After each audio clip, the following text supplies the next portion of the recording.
જય Ganesh, happy morning. હું Shaunakesh Pathak, professional tarot card reader અને ન્યુમરોલોજિસ્ટ છું.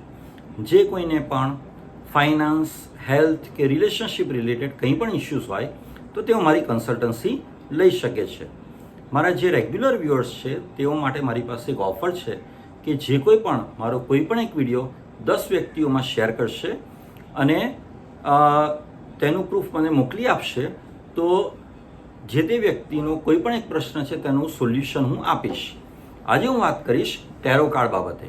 સ્ક્રીન ઉપર આપને જે ટેરો કાર્ડ દેખાઈ રહ્યું છે તે છે થંડરબોલ્ટ, એટલે કે આ એક નેગેટિવ કાર્ડ છે. કઈ રીતે આ નેગેટિવ કાર્ડ છે? તો જો આમાં તમને એક પારદર્શક ફિગર એટલે કે ચિત્ર દેખાઈ રહ્યું છે જે બતાવી રહ્યું છે કે તમારો અંતરાત્મા. હવે તમારું જે અંતરાત્મા છે તે તમારી આજુબાજુની પરિસ્થિતિ જોઈને એકદમ હચમચી ગયો છે, હલબલી ગયો છે.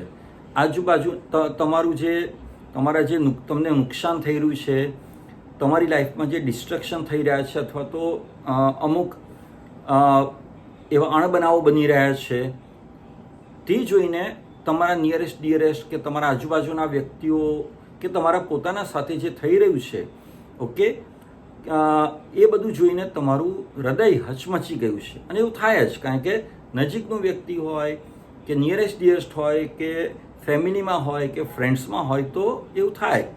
પરંતુ આમાં તમારે સ્થિતપ્રજ્ઞ રહીને જે કંઈ પણ થઈ રહ્યું છે તે, જેને કહીએ છીએ આપણે attach in a detach manner, એટલે કે પરિસ્થિતિમાંથી રસ્તો શોધવા માટે પ્રયત્ન કરવાનું કે ભાઈ તમારી કે તમારા નિયરેસ્ટ ડિયરેસ્ટની જે બી પરિસ્થિતિ છે તેમાંથી બહાર નીકળવા માટે શું સોલ્યુશન છે, શું ઉપાય છે, તે તમારે તેની સમજણ કેળવવાની તમારે જરૂર છે.